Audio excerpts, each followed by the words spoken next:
Hi and welcome to a tale of the tape from my kaOs cEDH tournament where I was casting, recording the entire video section and then basically now editing it together into something more consumable. Now everything you're going to hear inside this upcoming match is basically from a live stream. And if you wanna see an upcoming live stream tournament where I'm casting for the next Pantheon match, then link in the description below of the video to this YouTube channel, kaOs. You can actually see me up there together with William. Now the starting player in this match is Samurai Dan's ruler with his Kediss and Malcolm. This is basically a Glinthorn Buccaneer deck, but also some Izzet Underworld Breach. Second in turn order is Thrasios Dargo, a Temur, also kinda stormy build, that also can win from an Underworld Breach. But you can also use Dargo to pod Dargo into a Tidespout Tyrant. And from there basically generate infinite mana that you sink into Thrasios and you draw your entire deck. Third player in turn order is Rograkh Silas from MTGPT. This is very core Grixis, Adnos, we have Thassa's Oracle, we have Underworld Breach. You probably know the entire decklist just by hearing that. And the last player in turn order is Kinnan, played by Willy. This is a little bit of a heavy creature deck with 29 different creatures that you could flip into with your Kinnan activation. And the normal go-to combo is either flipping into or casting Hullbreaker Horror to generate that infinite mana similar to Thrasios Dargo, but otherwise also you have Basalt Monolith, if I can find it. Different art, here it is. With this and Kinnan you also have infinite mana, and then if you have something like Thrasios or something to convert your infinite colorless into something that Kinnan can actually use, then you can basically cast or put every creature into your entire deck and basically draw your entire deck. Now this is a 12-minute long match, but there was a lot of table talk and we're gonna talk a little bit about something strangely that happened during this match, and this is actually why I really wanna showcase this match. So stick around till the end for some end game philosophical discussion. We are seeing Samurai Dan's ruler on Malcolm Kediss, a favorite deck of his, on starting position with a training center into Soldering and Lion's Eye Diamond as well. Then he pass. Dargo yes, fetching and finding a land and passing, yeah, that's a little bit slow.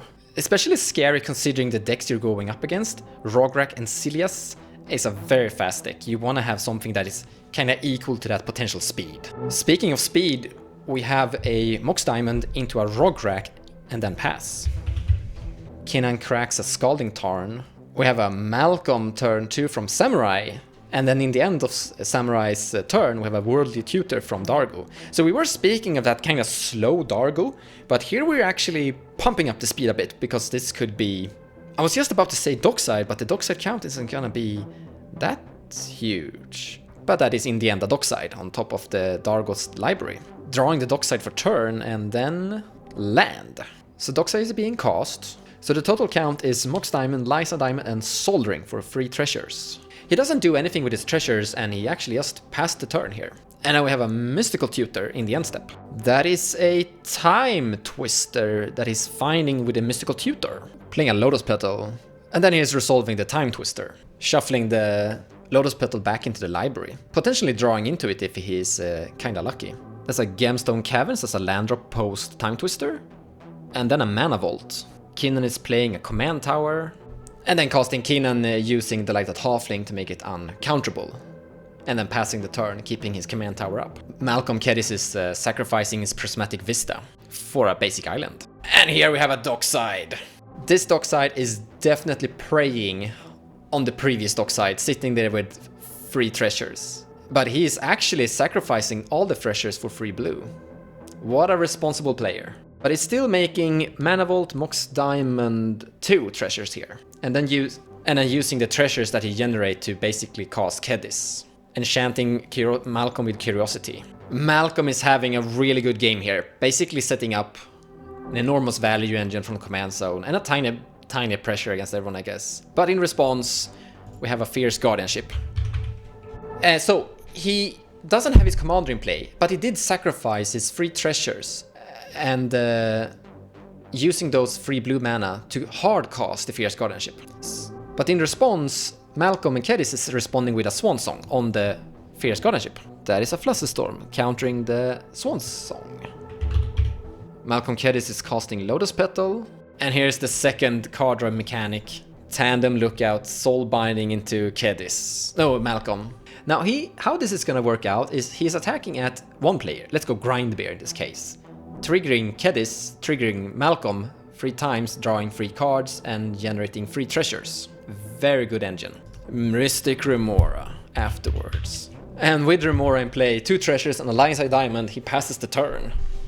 Grindbear sacrifice a Verdant Catacomb. So he finds Taiga with his Verdant Catacomb and casts a Rhystic Study. Rograkh casting Harnfell Horn of Bounty. But he actually doesn't do anything, he's just passing the turn here with his 4 cards remaining look like and Harnfell Horn in play, going to Kinnan. Kinnan is playing an Ancient Tomb as a land drop. So floating 1 colorless mana from Ancient Tomb and using 2 mana from the Light the Halfling, casting Basalt Monolith. Rograkh responding with a Fierce Guardianship on the Basalt Monolith, triggering lots of Rhystics and Mystics. But the Kinnan player responds with a Swan Song on the Fierce Guardianship. Samurai responds with a Mental Misstep on the Swan Song, making sure that we're trying to destroy the Basalt here. In the end, counterspelling the Basalt Monolith and passing the turn to Samurai here. In the end step though, we have a Mystical Tutor from the Malcolm Kediss player. Transmute Artifact with to the top, and then he draws the Transmute Artifact for turn here. He pays for the Mormora. He's playing a Fiery Islet, starting off with combat, sending Malcolm at Grindbear. But once again, this is gonna trigger sending damage to everyone, but in response, Rograkh is casting Snap. This is in the end gonna hurt his plan though, because he's decreasing his hand size to the Harnfell Horn, not utilizing that power, but still feeding the Rhystic and the Mystic. And here's a Fluster at the Snap. And now he's casting the Transmute Artifact post-combat. He's sacrificing his Soul Ring and using the Soul Ring to find Defense Grid. He changes his mind, and he's not finding Defense Grid. He's finding Mana Vault. So basically the outcome there was a little bit of a misplay, accidentally not understanding perfectly how Transmute Artifact works. You're not allowed to pay mana with the artifact you're sacrificing into Transmute Artifact. So we had to sacrifice the Soul Ring without tapping it for mana, therefore couldn't find Defense Grid, finding Mana Vault instead. Channeling Aurora, bouncing Harnfell Horn. It more looks like he's not going for the win currently, rather he's going for just control, potentially passing the turn here, is disrupting the opponents as much as he can. And then a Time Twister. He's not paying for Rhystic Study, so Grindbear Dargo Thrasios is drawing a card, but Time Twister is still on the stack. And the card that Dargo Thrasios found is just going into the deck again, and they're all gaining a new 7. Yeah, this is the second Time Twister this game. Lots of wheels. Now Malcolm and Kediss did not sacrifice Lion's Eye Diamond in response to the Time Twister. Might be a safer action to just make sure that he doesn't go accidentally hellbent, but the big value play is sacrificing Lion's Eye Diamond before Time Twister to have mana post Time Twister. But here he just passed the turn. That is a Jeweled Lotus from Dargo Thrasios, giving away a card to Mystic Remora. Following up with a Spell Seeker, finding a Neoform that can potentially find a Tamer Sabertooth, sacrificing Spellseeker, having Dockside in play. He can also actually use this to cast Dargo, sacrifice Dargo, and find the 8 mana Tight by Tyrant that will also sit and flicker Dockside, so to say. But he doesn't seem to have the mana this turn to do that so far, but he's setting up for some potential wins in the future. There is a tiny risk doing this. It puts a target on you. Because now he has kind of revealed that he can find the combo to win here, potentially. And if he doesn't win now, he has to pass turn and then everyone will more or less kind of be pseudo ready for him. Playing a City of Brass. Rogue's turn draws a card.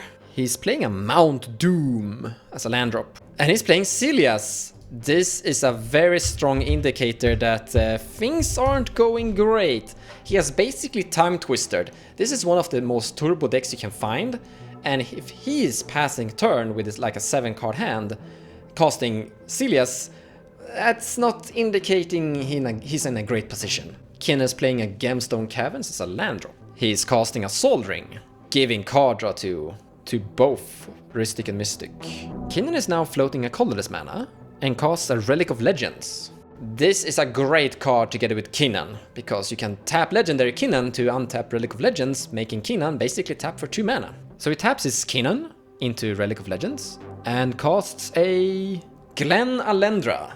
This is a great pseudo Grand Abolisher because you can sacrifice it to counter creature spells, non-creature spells. But in response we have a Mindbreak trap from Malcolm Kediss. So far he has cast Sol Ring, Relic of Legends and Glen Alendra, so he has activated the trap. Yeah, that is confirmed. Rograkh actually protected the Glen Alendra with a Flusterstorm, because this is going to be potentially an interaction piece against Malcolm and Kediss and Dargo. So Rograkh is kind of playing the control game here, more or less. So the turn goes to Malcolm Kediss, but it doesn't pay for Mystic Remora, so it goes to his graveyard. And then he draws a card, beginning with cracking a Bloodstained Mire for a Volcanic Island. He attacks with his Malcolm.